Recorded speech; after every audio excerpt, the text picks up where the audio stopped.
Hello beer tubers and welcome to another beer review with me, Peter, the master of hoppets, still at the summer house in Looking, reviewing some Imperial Stouts today.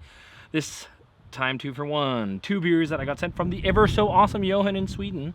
Johan sent these over. Johan has been a follower of the channel for ages now, and he always supplies me pretty much once or twice a year with a package of awesome Swedish beers. This time around it was a lot of heavy beers and a lot of stouts. So they've been sitting on the side for a bit. We did try some of the older ones he sent in a live stream a little while back, but we're checking these two today, and I think they're going to be nice. I know Brett has had these already, and he really enjoyed them. But these are beers from Nerdbrewing. If you don't know Nerdbrewing, I think Nerdbrewing is one of the better breweries of stout in Sweden. Nerdbrewing was originally like a homebrew project by Hannes. And Hannes then scaled it up to have a bigger brewery nowadays. One of his big famous beers back in the day when he was really getting known in the beer community was Index Out of Bounds, which was an Imperial vanilla stout with oak chips. But now he's moving into finally barrel aging beers and doing a barrel age series, and these are the 2 of the beers in the barrel age series, and Johan has actually gotten the entire set of beers he's released so far and said like whenever a new one's released he will pick them up for me, which is amazing. So thanks a ton, dude. So we're starting off, well, they're basically just simple names. It's called Nerdbrewing Barrel Series number 1 and number 2. We're starting off with number 1, of course, and number 1 is a massive 14.8% Imperial Oatmeal Stout aged in Heaven Hill bourbon barrels. So there you go, Imperial Oatmeal Stout bourbon barrels, 70 IBUs, 170 EBC, and then original gravity was 1.141, and final gravity was 1.048, so very, very high. Let's dive into this one first.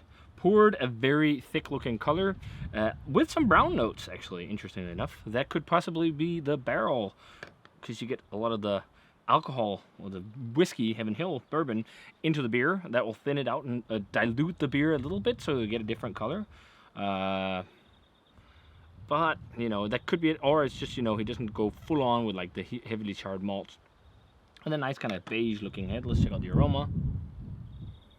Oh yeah, huge bourbon character. Big like vanilla and caramel for me. But also some heat. Nothing crazy, but it's like a spirit heat. But it doesn't have like the same crazy layers of depth as we've had in some American barrel-aged Imperial Stouts. It's a bit more, I don't want to say simple, because it is definitely complex beer, but it's more simple than something like that. And I know I probably shouldn't compare this to the hype best of the best, but, you know, it's not that same crazy full on, but still huge aroma. Lots of dark chocolate. There's definitely some oaty sweetness. I'm also picking up a light smoky edge almost, and a little bit of umami, and like some nice charry roasty malt. But really nice charry woodiness too. And that might be where a lot of the charry almost burnt notes come from. Yeah, like dry and oaky. It smells really good. Let's try it. Cheers. Thanks to Johan for the beers. Or Yuan.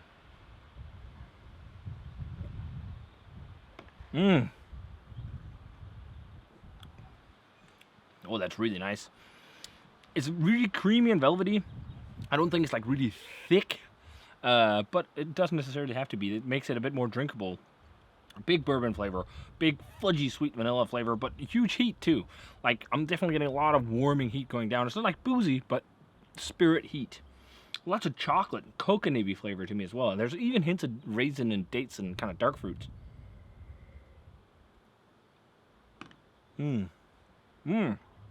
Sweet vanilla, fudge, caramel, toffee, charry roasty. Again, like that burnt ashy almost woodiness. Like that charry woody bourbon flavor.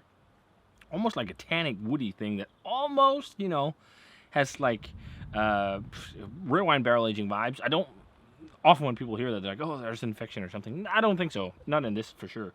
It is like just a tannic structure of wood, and not per se like that kind of grape, like soury wine thing you sometimes can get when stouts are going sour. But it's more like just like a tannic wood, but then with a layer of dark fruit where you can kind of imagine almost like a vinous thing, but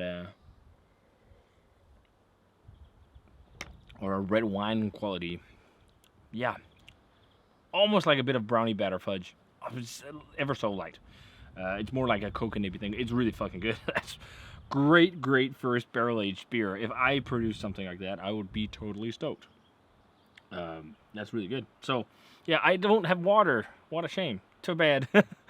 We're shooting these back to back fairly quickly because the sun is setting, and so this is on borrowed time doing the videos today.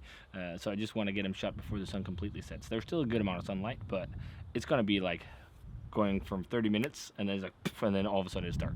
That's how it is in Scandinavia. But here we go. Number 2, Nerdbrewing's Barrel Age Series. This is an Imperial Stout aged in Heaven Hill bourbon barrels with vanilla beans. It's 14.3%. Same IBU, 190 EBC, so it's darker. And original gravity was 1135, and final gravity is 1047. So this could be index out of bounds in bourbon barrels, maybe. I don't know. Just a quick guess. Again, I haven't really looked these up too much, besides what's on the label. So we're going fairly blind into this. But yeah, that looks great. That is darker and richer looking than the number 1. And it has a thicker, more dense, dark, creamy head, interestingly enough. Yeah, it just looks more like a dense and rich Imperial Stout than the other one. Looks beautiful. Let's check out the aroma. So, okay, interesting. At first, it's like there's the same really charry, woody flavor and all that, but it's not the same fudgy bourbon note, at least on the nose. Yeah, this is much more like fudgy candy bourbon. This is a bit more like woody, and even more tannic, and definitely even more like charry woody. But it smells really good too. To be honest, I'm not picking up tons of vanilla on this one. I'm pretty sure I didn't mix them around at all because they're standing there right. Actually, I can see it on the head there in the bottle too. I mean, it looks more dense and creamy than this. Yeah, it's just interesting. The aroma doesn't give off that crazy vanilla vibe, even though there's probably a lot of vanilla in here. It's more or less a similar beer, but it just seems more intense and umami-like and rich, and not as fudgy sweet. Well, let's try it. Cheers.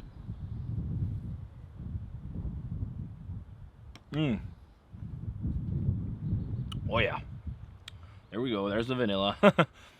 It's not that crazy, over-the-top, intense pastry vanilla experience. It's a layer of vanilla, which is really nice.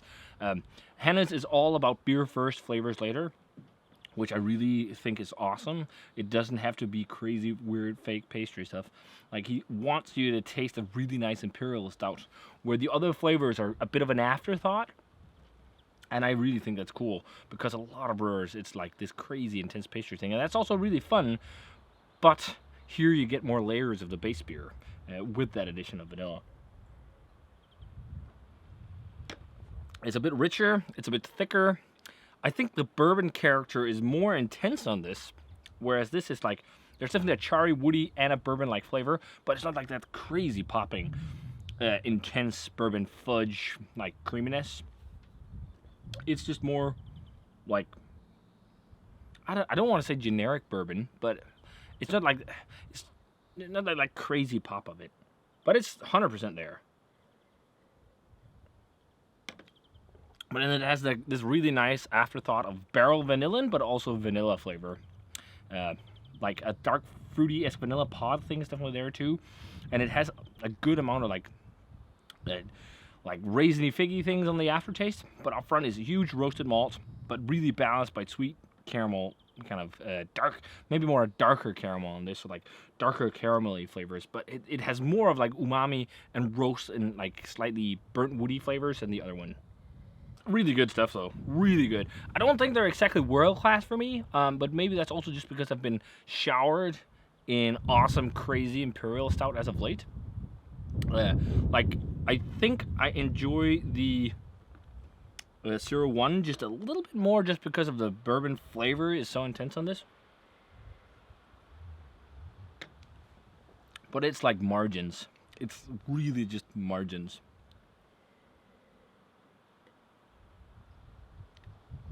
Number 2 might be a bit creamier and almost has like a hint of a vanilla frosting-esque vibe. Yeah, what are we gonna do? Yeah, again, I know I gave just a non-barrel aged stout a 95, and that beer was world class, but it was a different type of beer than these. Like, these are a bit more new school, not entirely new school. They are also a bit a hybrid, but that one just had so many crazy things going on, and I love that kind of smoky, meaty vibe. But as you guys know, I'm a sucker for smoke, so. But I don't really want to put these at world class, just because I feel like I've had better Imperial Stouts that are at the 95 territory, but I will say it's just below.